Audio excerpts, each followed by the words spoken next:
dear beloved, Boss Mike Cervera.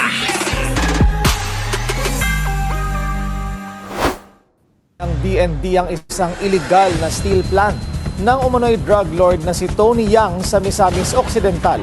Ang detalye sa agenda report ni Francis Folde.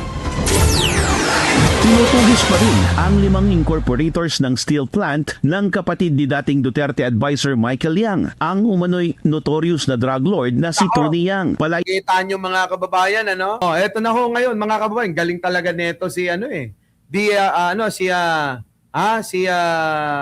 Gibo Chodoro, mga kababayan. Isipan daw para kay Defense Secretary Gibo Chodoro kung paano nagkaroon ng permit ang planta, gayong natigil na ang operasyon nito mula nang makulong si Yang. Tandaan natin yan, si Tony Yang, sa Senate hearing, under oath, inamin niya hindi siya tunay na Pilipino. Correct. Okay? May peer dito. Ah. So, matagal na sinususpetsahan, maraming mga illegal na nangyayari dito. Nitong weekend, kasama si Chodoro sa pagsalakay sa pinasarang planta sa Misamis Occidental dahil sa aligasyon ng labor, safety at environmental violations. May posibilidad din daw na substandard ang mga ginagawang bakal sa planta na maaaring maging mapanganib kung gagamitin sa mga struktura. 76 na Chinese national ang naaresto sa operasyon. Grabe, no? Ang daming inaresto, mga kababayan, ano? So, siguro sabi ni Basti dito, yari na.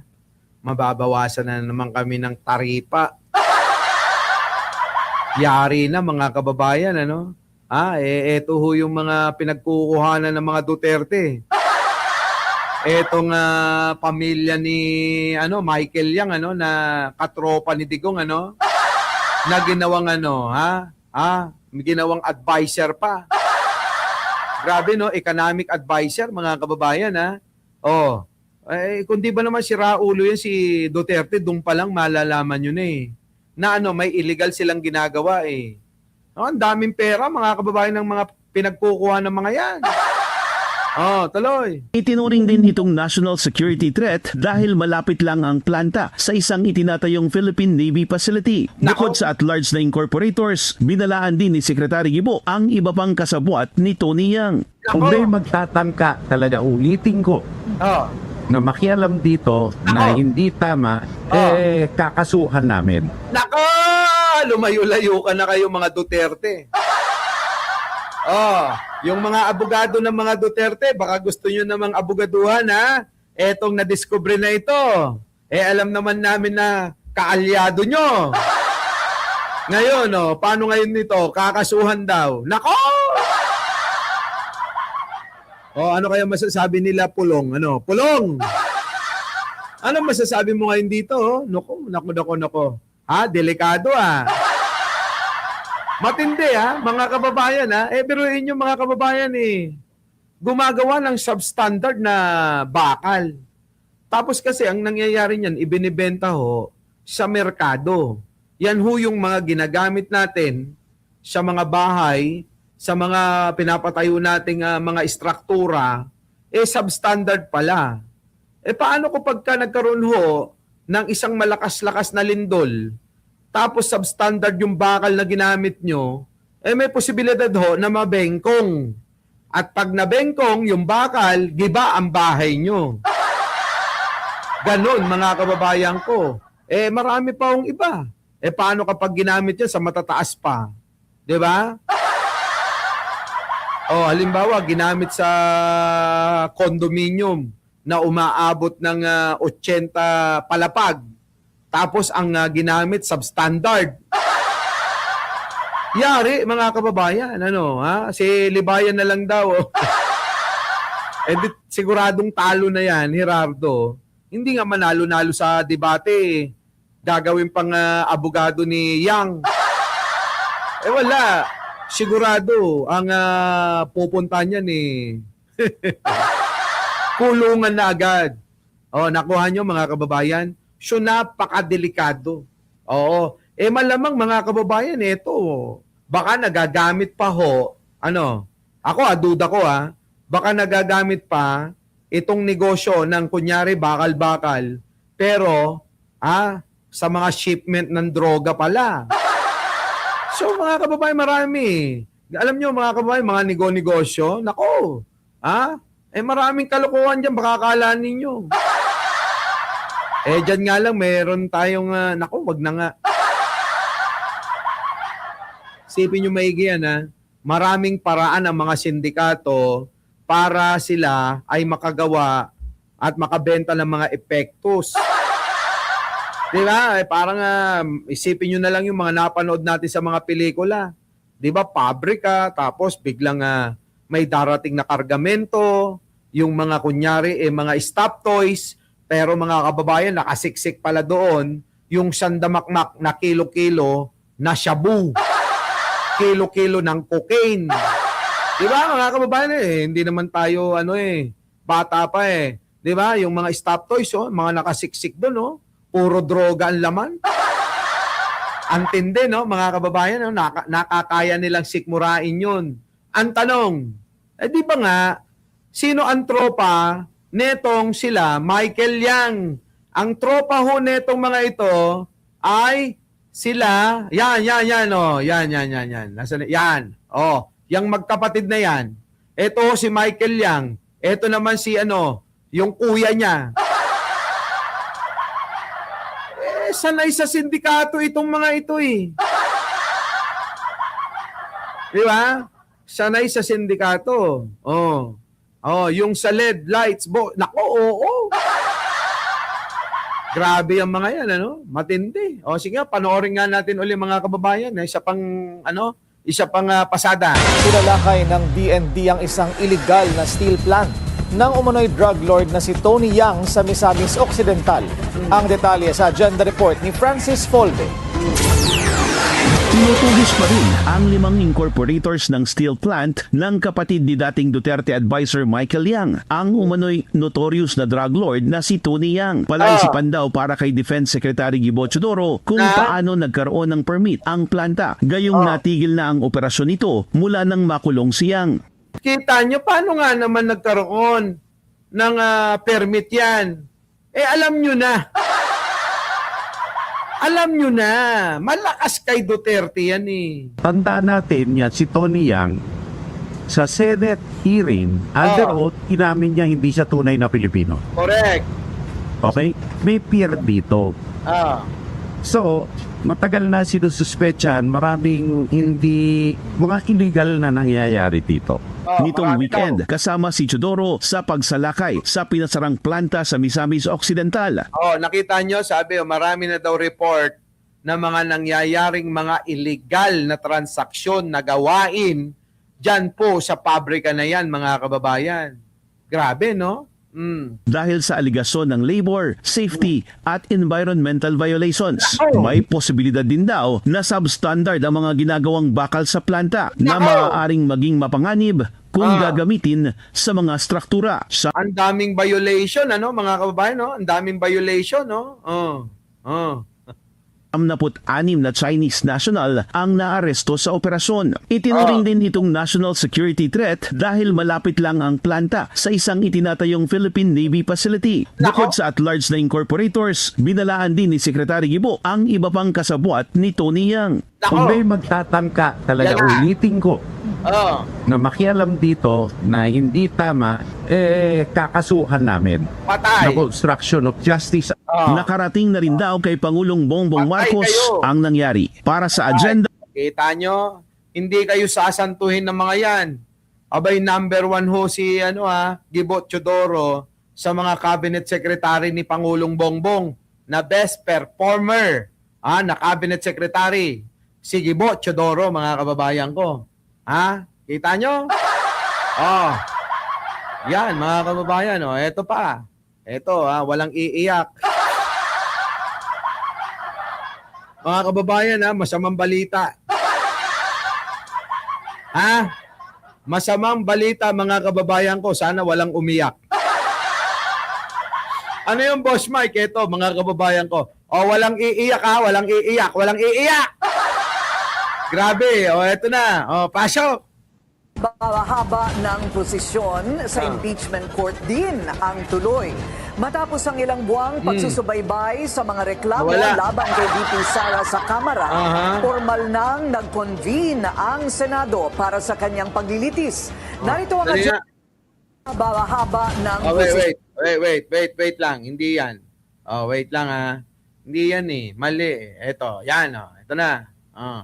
balak ang Pangulo na si Wait. Ito na Oh, walang iiyak Walang iiyak. Ito. Pasok! Walang balak ang Pangulo na sibakin si DILG Secretary John Vic Remulla ayon sa Malacanang kasunod ng kabiguang maipatupad ang ICC arrest warrant kay Senator Bato. Paano na? Wala daw balak ang Malacanang na sibakin si John Vic Remulla.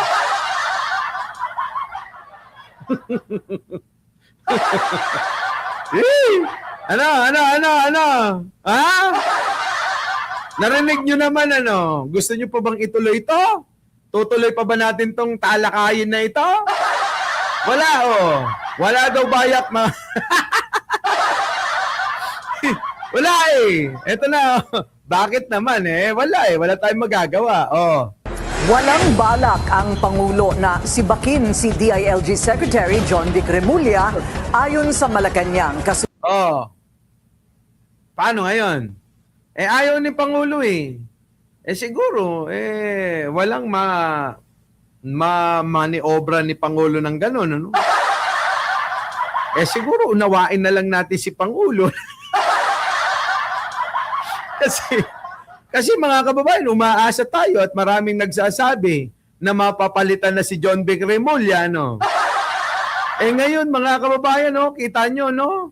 Ano bang meron? Kakainis to si John Vic, Ayan. Hoy, Alma, wag kang umiyak. Wala Ano magagawa? Tawanan na lang natin, Tawanan na lang natin. Tuloy. Sunod ng kabiguang maipatupad ang ICC arrest warrant kay Senator Bato. Tingin ng palasyo, wala rin nangyaring siege sa Senado. Narito ang agenda report ni Ivy Reyes. Dismayado si PBBM sa nangyaring barilan sa Senado, gayon din sa pag-eskapo ni Senator Ronald Bato de la Rosa kahit na nasa ilalim ito ng protective custody ng Senado. Kaya naman, may panawagan ng Malacanang. Wait lang. Dismayado pala si Presidente. Bakit di mo sibakin si John Vic? Butik na si John Vic dapat. Niya kay Senator Bato. Mas maganda po na bilang dating PNP chief, at alam naman po niya na may valid warrant of arrest na inisyo ang ICC.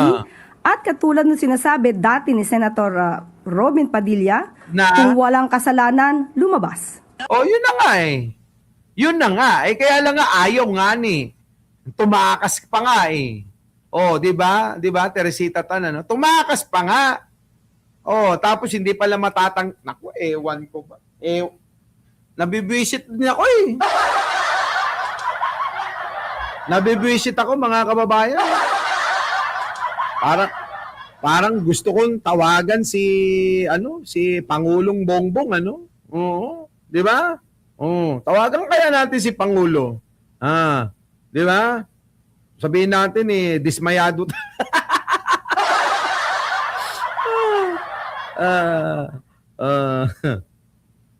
Dali lang Chat ko si Presidente.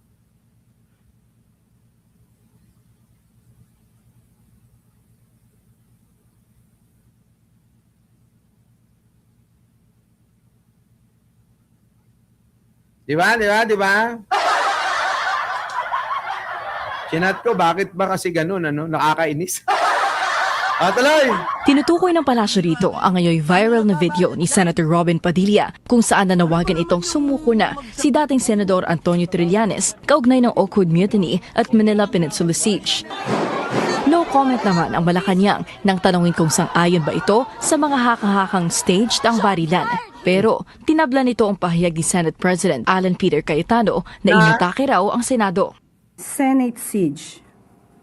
Was it under attack? It was not. Oo nga. The Senate was not under attack. Oh.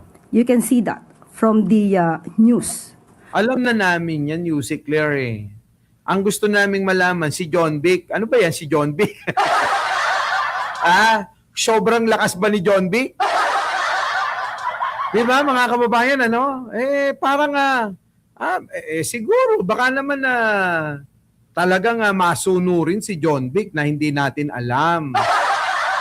Sa palagay nyo, mga kababayan, ano? Hindi kaya masunurin talaga sa totoong buhay si John Vic kay Pangulong Bongbong nang hindi natin alam? Ano? BMBLB, ano? Sa palagay nyo? Baka siya si Nardong Putik. Diyos ko. Eto na. Pasok.